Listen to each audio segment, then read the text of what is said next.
Hey Matt, second video. So anyway, I thought the oak leaf hydrangea would be a great choice. I've used it in the past. It's one of the best growers in the shade, which is the reason I suggested it, and it blooms all summer like a typical hydrangea would. But it also gives the interest of great fall color as the leaves turn bright red. Alright, so that's what I had again along this side and here.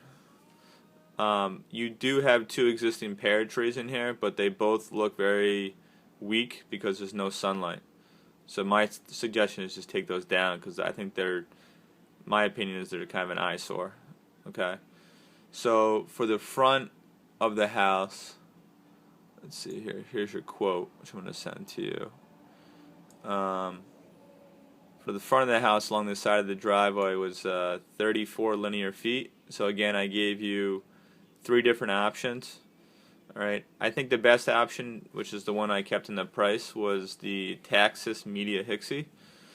And the reason I suggested that is because it will max out at a certain height that's not going to grow into the tree canopy above it. Alright, and it also can take the shade.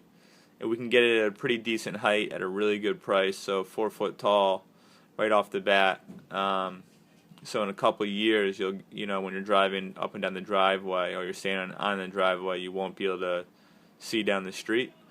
So again, that's what I had suggested for that area. But again, I gave you three different options.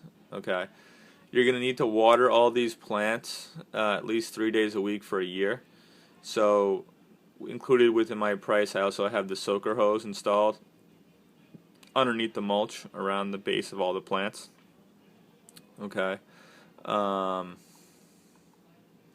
I also included the tree work using a pole pruner to clip up the branches of the existing shade trees along the back edge of the fence, back edge of the property, to get some more sunlight in there. Because even though these are really shade tolerant trees, the American holly, probably one of the best growers in shade,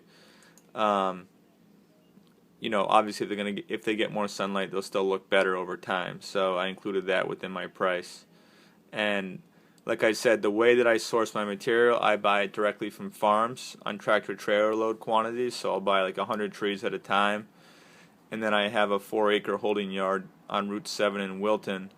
So we act much like a nursery, where we buy in bulk and from down south, usually out of North Carolina, ship it up north for your job and say a few other jobs all at the same time.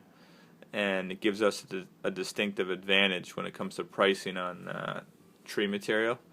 All right, these hollies especially are typically really expensive trees. You're going to notice I made some notations what they typically cost to install, and that's if a typical landscaper would not be able to buy in bulk and doesn't have an irrigated holding yard, so they end up having to go to a wholesale nursery.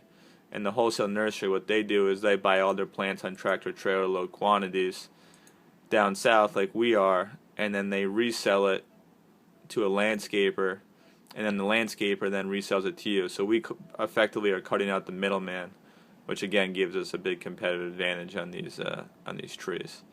So I'm going to send you a couple emails, one with the estimate design and one with all the pictures of everything I suggested and the options.